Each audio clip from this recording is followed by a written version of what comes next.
오늘 이렇게 수요 예배에 참석하신 귀한 성도님을 환영하고 또 우리 주님의 이름으로 축복합니다. 전후좌우 보시면서 또 인사 나누겠습니다. 사랑합니다. 잘 오셨습니다. 인사하겠습니다. 사랑합니다. 잘 오셨습니다. 사랑합니다. 잘 오셨습니다. 사랑합니다. 잘 오셨습니다. 공든탑이 무너지랴, 이런 속담 여러분이 많이 들어보셨을 거예요. 무슨 뜻을 가지고 있겠습니까? 노력하고 열심히 하면은 거기에 대해서 대가가 주어진다. 우리가 정성 들인 그 탑은 쉽게 무너지지 않는다, 이런 뜻을 가지고 있습니다. 언제 이런 속담을 많이 듣게 되냐면 학교 다닐 때, 중고등학교 때, 공부할 때 이런 속담을 종종 듣습니다. 공부에서 남주냐, 노력은 배신하지 않는다, 공든탑은 무너지지 않는다, 이런 거죠. 이제 고등학교에 보면은 이제 학교에 가면 급훈을 써놓지 않습니까? 이제 여자 고등학교에 가면은 이런 급훈이 있습니다. 30분 더 공부하면은 남편의 직업이 바뀐다, 이런 이제 급훈이 있고요. 남자 고등학교에는 어떤 급훈이 있냐면 10분 더 공부하면은 마누라 얼굴이 바뀐다. 네, 이런 급훈도 있습니다. 그리고 지금의 성적은 미래의 월급이다. 오늘 흘린 침은 내일 흘릴 눈물이 된다. 잘 때 침 흘리잖아요. 침 흘리지 말고 열심히 공부해라, 이런 말이죠. 이러한 이제 급훈들은 전부 다 노력하면은 된다, 노력은 배신하지 않는다, 열심히 탑을 쌓아가지고 미래를 한번 바꿔보자, 이러한 말이죠. 노력의 가치를 높게 이제 평가하는 그런 말이 되겠습니다. 그리고 요즘에는 이런 속담을 많이 안 쓰는 것 같아요. 공든탑이 무너지랴, 이런 속담은 정말 약간 라떼 속담이라고 할까요? 이게 좀 이제 시대가 맞지 않는 그러한 속담이 아닌가, 이런 생각이 듭니다.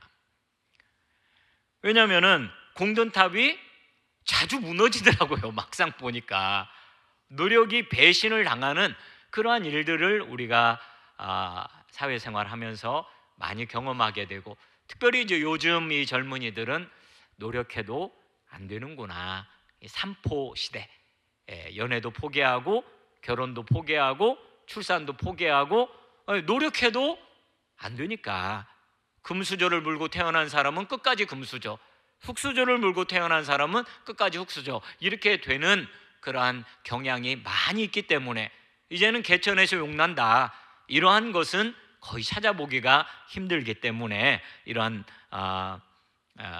이제 속담을 잘 쓰지 않는 것 같아요. 하지만 우리가 탑을 쌓을 일이 있다면 그래도 공을 들여서 쌓아야 할 겁니다. 하지만 내가 공 들여서 쌓았다고 그래서 이 탑이 무너지지 않는다, 그건 아니라는 거죠. 그런데 우리가 한 노력에 대해서, 우리가 한 공에 대해서 반드시 보상이 있는 탑 하나가 있습니다. 그 탑은 어떤 탑이냐면, 그 탑은 우리 주님이 쌓으시는 탑이에요. 주님과 함께 쌓는 그런 탑입니다. 우리가 주님과 함께 탑을 쌓으면서 한 우리의 노력, 우리의 애씀, 이것은 결코 헛되지 않는다는 거예요. 오늘은 주님이 쌓은 탑은 무너지지 않는다, 이런 제목으로 하나님 말씀을 전하려고 합니다. 오늘은 특별히 사역팀을 위해서 또 임원들을 위해서 함께 기도하는 시간을 가지게 됩니다. 사역팀을 섬기시는 분들, 또 임원분들 오셨으면 이렇게 한번 손들어 주세요. 사역팀에 소속되어 있거나 또 임원이시거나, 사역팀에 안 들어가 계셔요? 안 들어가 계시구나. 계시잖아요. 사역팀에 있는 분들 손들어 보세요. 우리 찬양 사역팀도 다 사역팀 들어가 있잖아요. 예. 예? 임원이 아니더라도. 그리고 제가 얘기했잖아요.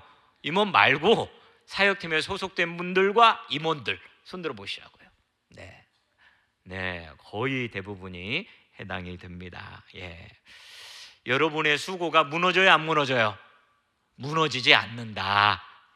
우리 옆 사람한테 이렇게 한번 인사합시다. 주님이 쌓은 탑은 무너지지 않습니다.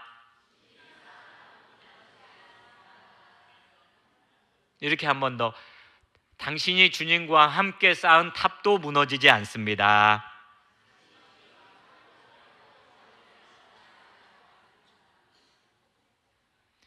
여러분, 고린도 교회는 다른 어떤 교회보다도 은사를 많이 받은 교회처럼 보입니다. 왜냐하면 다른 성경에는 은사에 대해 별 이야기를 하지 않는데 고린도전서에는 유독 은사에 대한 이야기가 많이 나옵니다.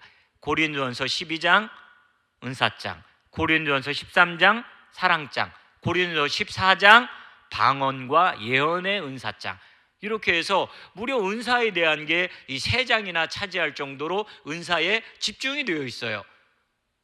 그만큼 이 고린도 교회 성도들은 많은 은사를 받았구나. 고린도서 12장에 보면은 9가지 은사가 나와 있거든요. 방언의 은사, 영문별의 은사, 통역의 은사, 믿음의 은사, 병 고침의 은사 등등 9가지 은사가 나와 있어요. 그럼 이 은사들을 고린도 성도들이 받았다는 이야기 아닙니까? 이 많은 은사를 받고 있었던 교회가 이 고린도 교회예요. 여러분, 이 은사는 누가 주시는 거죠? 더 정확하게 말하면은 성령 하나님이 주시는 겁니다. 그래서 이 은사를 성령의 은사다 그렇게 표현을 하거든요. 자, 이렇게 많은 사람이 이제 은사를 받았습니다. 그러면 이 은사를 성령 하나님께서 왜 주셨느냐? 1번, 잘 간직하라고. 2번, 은사를 자랑하라고. 3번, 은사 가지지 않은 사람을 비웃으라고. 4번, 은사를 가지고 열심히 섬기라고. 몇 번이겠어요? 너무너무 쉬운 문제네요. 이렇게 답은 쉬운데 고린도 교회 성도들은 이 쉬운 일을 잘하지 못했던 것 같아요. 고린도 교회는 은사를 가지고 자랑합니다. 네가 좋은 은사냐? 내가 좋은 은사냐? 이 은사 경쟁이 있었던 교회가 이 고린도 교회입니다. 너가 가진 은사는 내가 가진 거에 비하면 조금 수준이 낮네?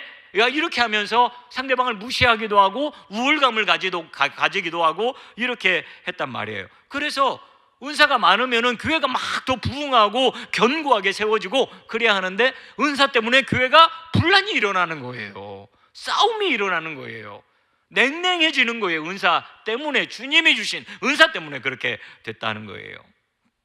그리고 은사를 가졌으면 열심히 주님이 주신 은사를 가지고 다른 사람을 어떻게 섬길까 이렇게 해야 하는데 그렇게 하지 않고, 일은 하지 않고 덕을 세우지 않았다는 거예요. 왜 그럴까? 많은 이유가 있을 겁니다. 많은 이유가 있을 텐데 이 고린도전서 15장, 12장, 13장, 14장이 이제 은사가 나와 있고 15장에 가면 이제 부활에 대한 이야기가 나와 있잖아요. 이거와 연결지어서 생각을 해보면은 이 고린도 교회 성도들 중에는 이제 이런 생각을 하는 사람들이 왕왕 있었던 것 같아요. 열심히 해서 뭐 하냐? 열심히 탑 쌓고 열심히 섬겨서 뭐 하냐? 이거 다 무너질 거고 없어질 건데 그냥 끝나버리는데, 그런 생각을 하는 사람들이 있었던 것 같아요. 그래서 자기들이 받은 은사하고 이 부활 신앙을 잘 연결을 하지 못했던 것 같아요. 고린도 교회는 이 부활 신앙이 좀 흔들리고 있었잖아요. 잘 믿지를 못했잖아요. 부활 자체를 믿지 못했다기보다는 이들이 믿지 못한 게 뭐냐면 몸의 부활을 믿지는 못한 겁니다. 몸의 부활. 부활? 이거 영적인 일이잖아 이렇게 생각을 하는 거예요. 어떻게 몸이 부활해? 한번 죽으면 끝나는 거 아니겠어? 헬라 세계, 여기가 헬라 세계거든요. 고린도 교회는 헬라 문화권이잖아요. 이 헬라에서는 영혼은 거룩하고 선한 것이요 육체, 우리의 몸은 더럽고 악한 것이다, 이런 이원론적 생각이 있었단 말이에요. 여러분, 이게 맞는 말입니까? 우리의 영혼은 선한 것이요 우리의 육체는 악한 것입니까? 아니죠. 우리의 육체도 하나님이 지으신 거잖아요. 그런데 이런 이원론적 생각이 있다가 보니까 육체를 가지고 부활하는 거가 마음에 안 들어요. 왜 악한 육체를 다시 입고 육체를 가지고 부활해야 하느냐? 육체는 없어져야 하는데, 악한 것인데, 이런 생각을 가지는 거예요. 그러나 분명히 우리 예수님은 영으로 부활했습니까? 육체로 부활했습니까?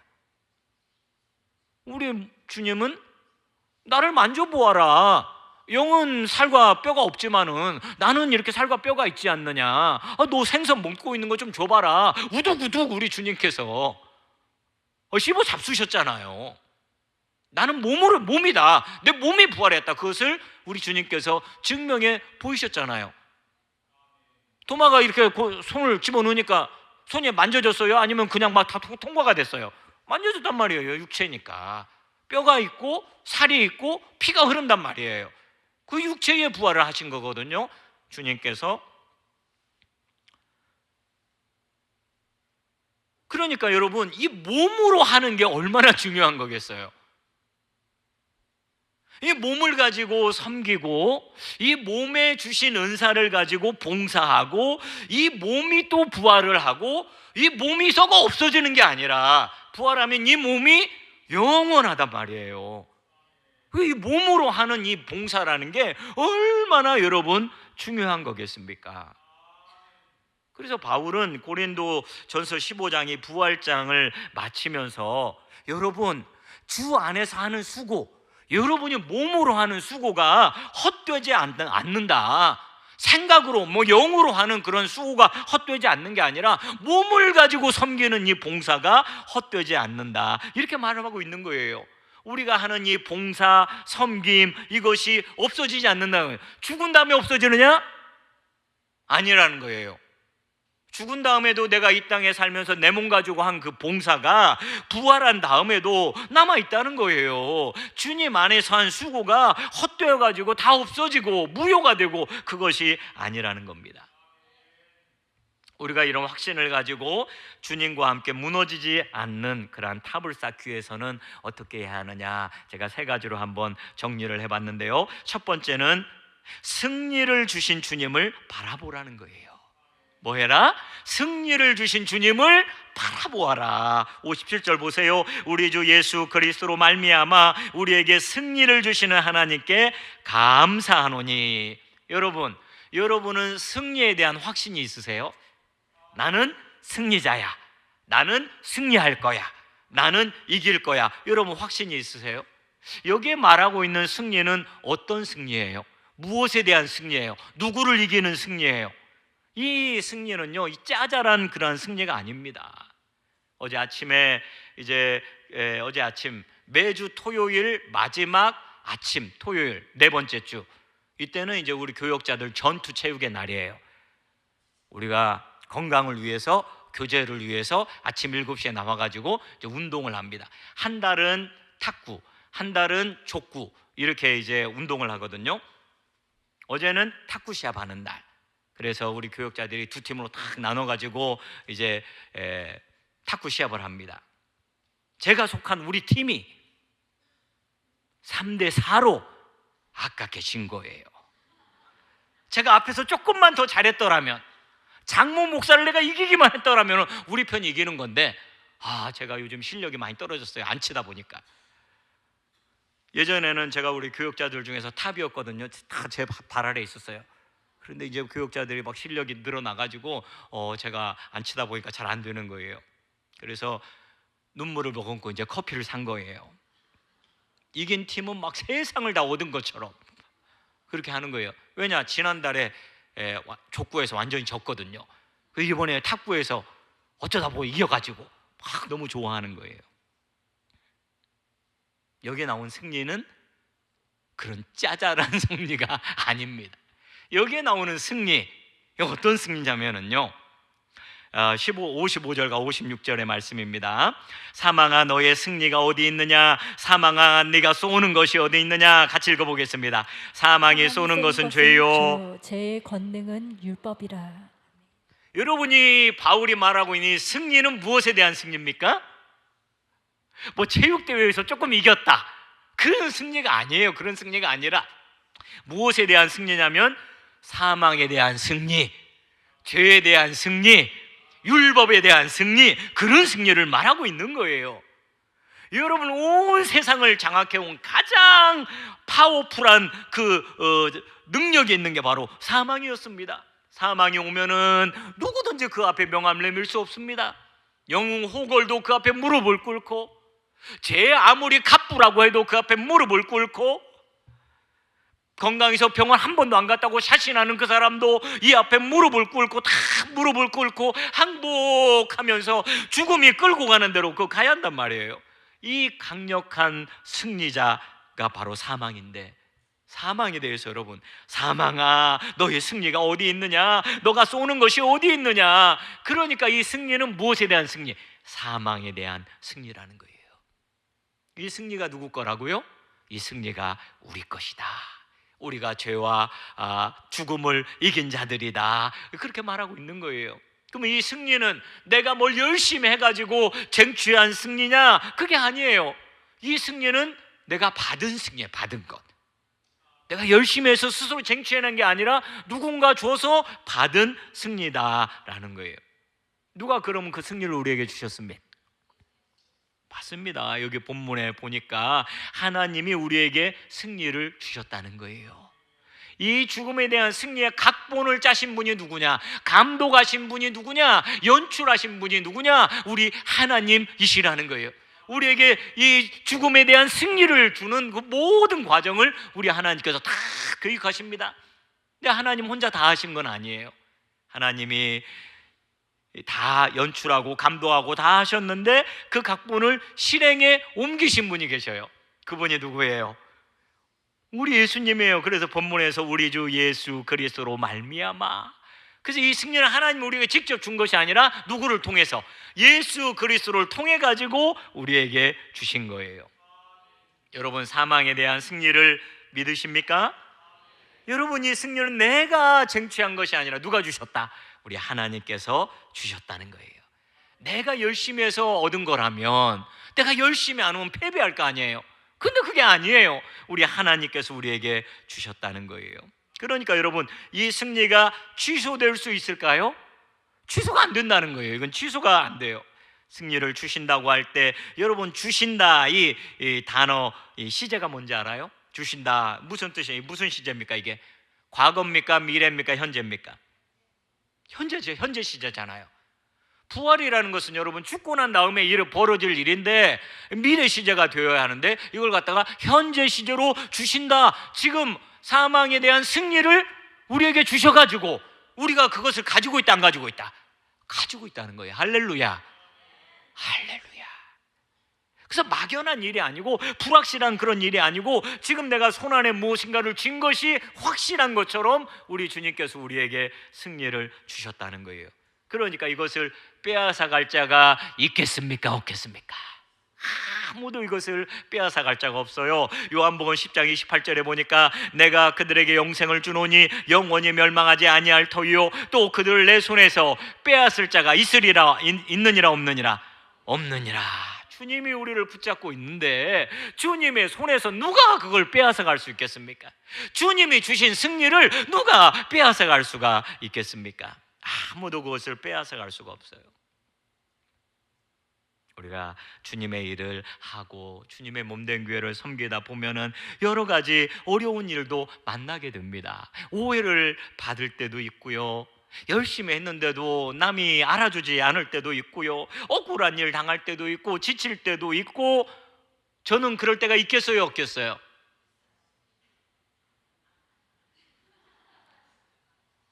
있으니까 이런 말씀을 하는 거겠죠. 저도 스트레스 받겠어요, 안 받겠어요? 스트레스 받습니다. 화날 때가 있겠어요, 없겠어요? 받습니다. 있겠죠. 있겠죠. 저 인간인데 당연히 있습니다.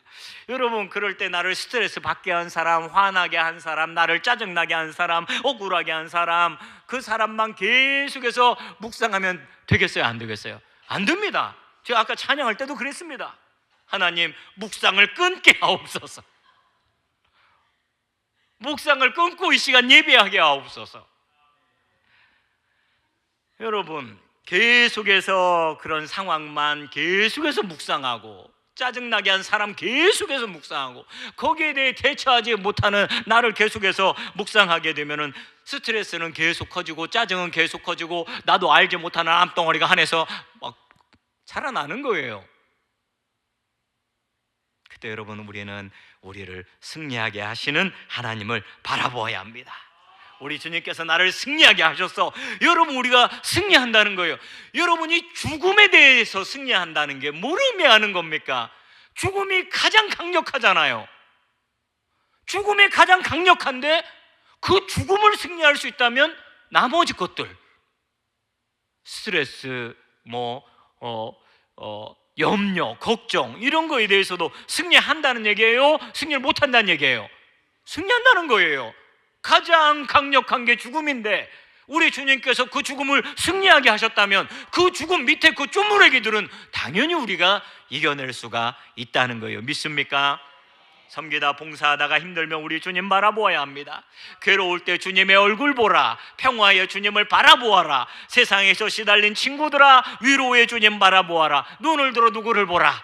주를 보라. 내 모든 염려 주께 맡겨라. 슬플 때에, 짜증날 때에, 스트레스 받을 때에 주님의 얼굴 보라. 사랑의 주님 안식 주리라. 우리 주님께서 승리를 이미 주셨고 우리를 승리의 길로 인도해 주실 줄을 믿습니다. 두 번째로는 승리자처럼 생활하라는 거예요. 승리자처럼 생활해라. 주님이 주신 승리를 믿는 사람은 어떻게 살겠습니까? 먼저는 이 승리를 주신 그 주님 앞에 감사의 삶을 사는 거예요.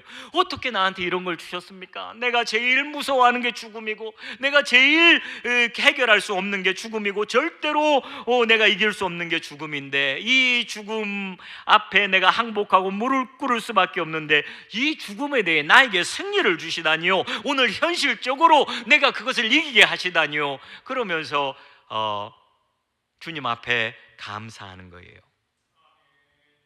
나를 승리하게 해주신 우리 주님을 찬양합니다. 감사합니다. 그러면서 찬양으로 살아가는 거예요. 또 하나는요, 어떤 삶을 사느냐? 흔들리지 않는 삶을 살게 된다는 거예요. 58절입니다. 그러므로 내 사랑하는 형제들아, 견실하며 흔들리지 말고 항상 주의 일에 더욱 힘쓰는 자들이 되라. 이런 바람이 막 불면은 갈 데가 어떻게 됩니까? 이리 흔들 저리 흔들 그러잖아요. 바다에 떠 있는 배가 막 이렇게 파도가 불면은 이리 흔들 저리 흔들 그러잖아요. 그런데 그렇게 흔들리지 말고 굳건하게 서 있어라. 여러분, 고린도교회 성도들이 부활에 대해 모르는 사람들 아닙니다. 다 들었습니다. 다 알고 있습니다. 바울에게 들었습니다. 아볼로에게 들었습니다. 배웠습니다. 예수님의 몸의 부활을 듣고 알고 있는 사람인데 이 사람들이 자꾸 흔들리는 거예요. 몰라서 흔들리는 게 아닙니다. 알고도 흔들리는 거예요. 주변에 부활을 부인하는 사람들이 있습니다. 야, 육체로 어떻게 부활을 하냐? 그런 사람 봤냐? 한 번도 보지 못했잖아. 육체로 부활한다는 건 별로 중요하지도 않아. 영으로 어떻게 사느냐, 이게 중요한 거지. 이런 이야기를 들으면서 막 흔들리는 거예요. 정말 그런 것인가? 육체의 부활은 없는 것인가? 예수님은 영으로만 부활한 것인가? 바울이 한 이야기가 틀린 이야기인가? 이러면서 막 흔들리고 있는 거예요. 바울은 그런 이단 이야기를 듣고서 흔들리지 말라 이렇게 말하고 있어요. 제가 구약에 그 연구한 인물 중에 재미있는 인물이 이제 엘리야인데, 여러분 그 구약 선지자의 대표가 누구예요? 엘리야잖아요. 이사야도 아니고 예레미야도 아니고 다니엘도 아니고 모든 선지자의 대표가 누구냐면은 엘리야예요. 엘리야. 그래서 예수님이 변화산상에 계실 때에 나타난 두 사람이 모세와 누구예요? 이사야가 나타난 게 아니라 모세와 엘리야가 나타난 거예요. 엘리야는 성경을 쓰지는 않았지만은 너무나 어마어마한 일을 했기 때문에 선지자의 대표로 등장을 하는 거예요. 우리가 엘리야가 한 어마어마한 일들을 알잖아요. 엘리야가 살던 시대는 가장 칠흑같이 어두운 때, 아합이라고 하는 가장 악한 왕이 지배하던 때 아닙니까? 그때 홀홀 단신으로 이 아합과 싸운 사람이 엘리야예요. 3년 반 동안 비가 내리지 않기를 기도하니까 비가 안 옵니다. 또 기도하니까 막 비가 또 폭우가 내립니다. 3년 반 만에. 죽은 아이를 기도해서 살립니다. 그러니까 이 능력이 얼마나 대단해요. 이 기도의 능력이 얼마나 대단합니까? 또 850대 1로 바알과 아세라의 선지자들과 맞붙어 싸워가지고 하늘에서 불이 내려서 그들을 다 죽이지 않습니까? 이런 정도의 능력 있는 사람이 엘리야인데, 이 정도 능력 있는 엘리야가 흔들릴 때가 있었어요, 없었어요? 막 흔들립니다. 막 요동을 칩니다. 그 심정이. 이제 갈멜산 대첩에서 승리하고 난 다음에 당연히 엘리야는 뭘 기대합니까? 이 어마어마한 일이 일어났으니까 아합이, 이세벨이 회개하겠지, 돌이키겠지. 바알과 아세라 능력 없는 거 봤으니까, 여호와 하나님의 능력을 봤으니까 이제는 돌이키겠지. 돌이켜요, 안 돌이켜요? 돌이키질 않아요. 정말로 희한한 일입니다. 돌이켜야 할 것 같은데 돌이키질 않고 오히려 이세벨이 뭐라 그러냐, 내가 엘리야를 그냥 오늘 죽여버리겠다, 목을 쳐버리겠다, 이런 이야기를 하는 거예요. 그러면은 이 엘리야가 그런 말을 들으면은 어떻게 해야 합니까? 세례 요한처럼, 응? 이세벨아, 아직도 정신을 못 차렸느냐? 회개해라. 너 못 봤느냐 그거? 하늘에서 불 내린 거 못 들었어? 이러면서 나가야 할 것 같은데 어떻게 해요? 도망가잖아요. 도망가고 막 흔들립니다. 용두삼위 선지자, 이게 바로 엘리야 선지자예요. 이렇게 엘리야도 보면은 참 흔들릴 때가 있었구나. 이 믿음의 사람도, 이 능력의 사람도 흔들릴 때가 있었구나. 그러니까 하나님은 흔들리는 엘리야를 찾아가셔서 떡도 먹여주시고 걸어가게 하시고 또 굴 속에 들어 놓으신 다음에 하나님의 음성을 들려주고 회복하여 주시고 사명을 주시고 다시 견고하게 만들어 주시잖아요. 여러분, 우리도 믿음 흔들릴 때가 있어요, 없어요? 있습니다.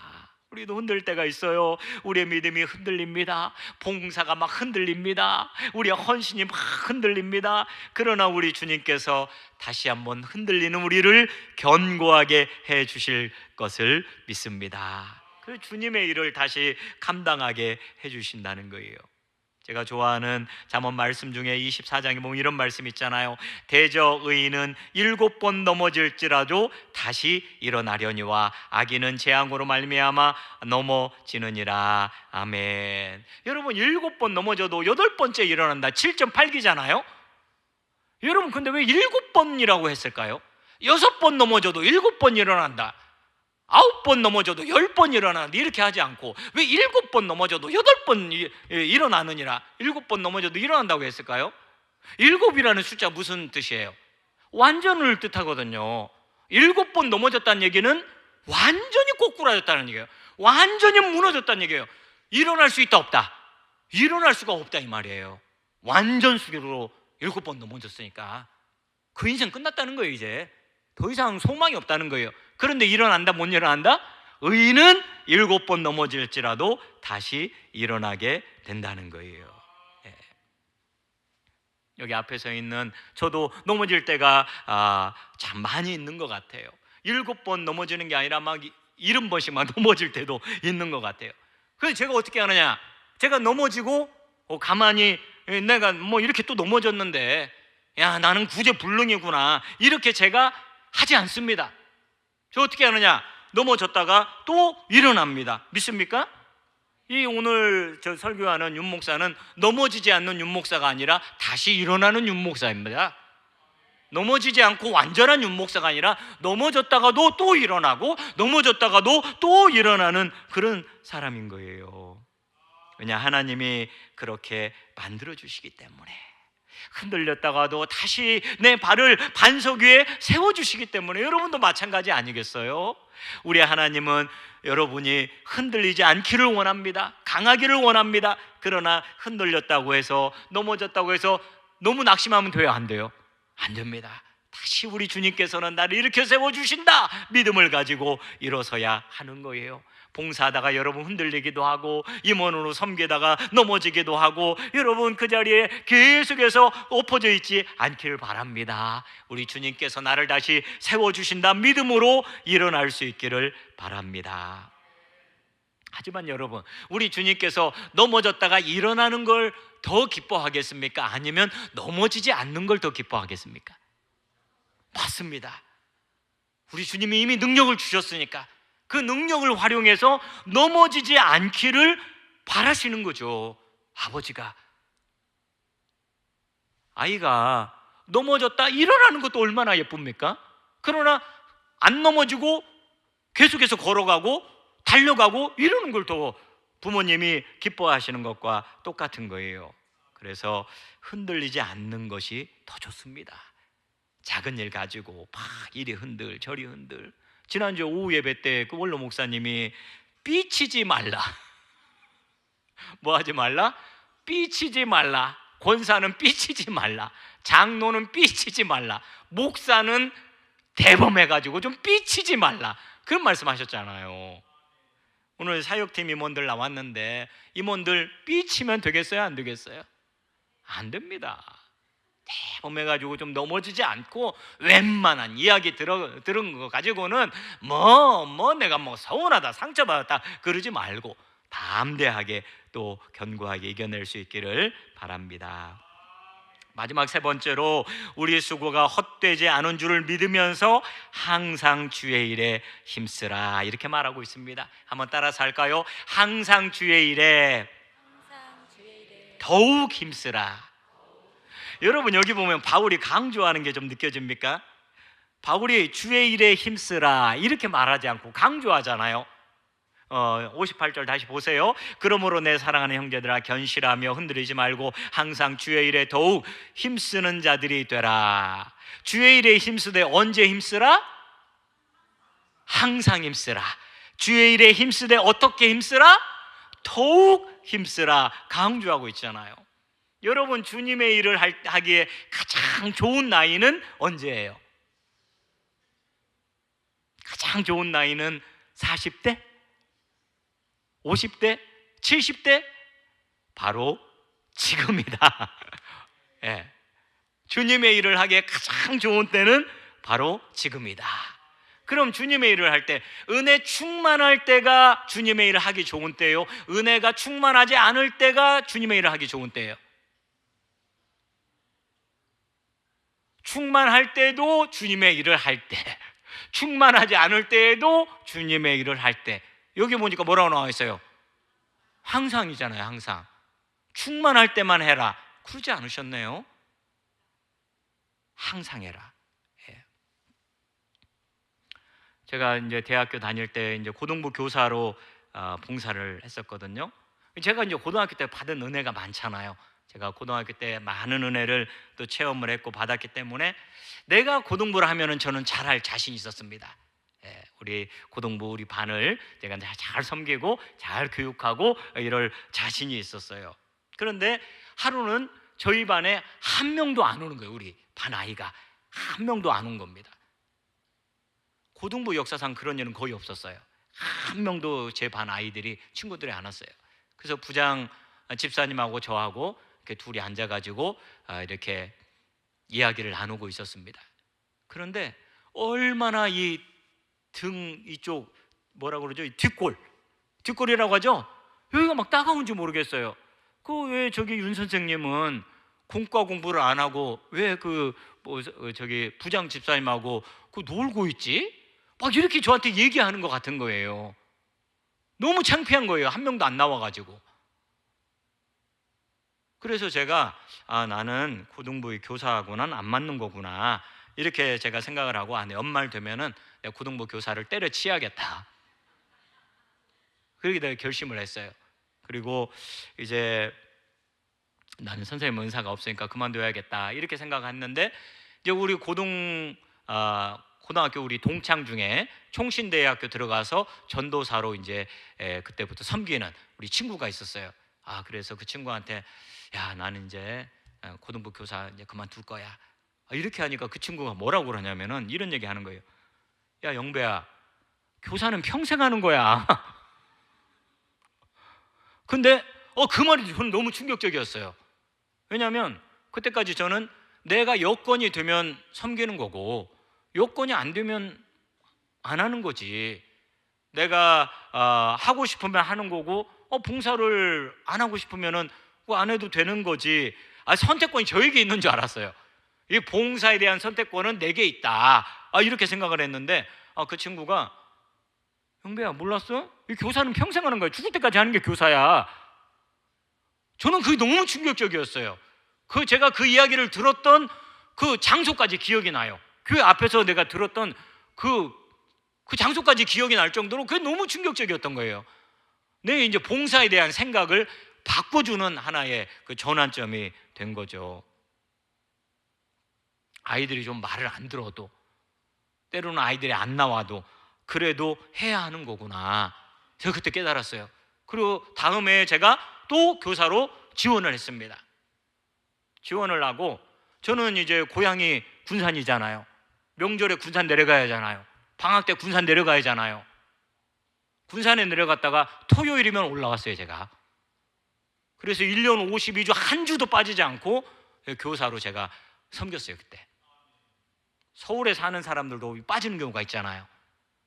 근데 집이 이제 하여튼 고향이 군산이고 거기도 많이 왔다 갔다 하는데도 토요일이면 또 올라와가지고 교사로 섬겼습니다. 잘했죠? 주님의 일에 좋은 때가 따로 있다 없다? 없다. 항상 주의 일에 힘써라. 지금이구나. 지금이 주님의 일을 할 때구나.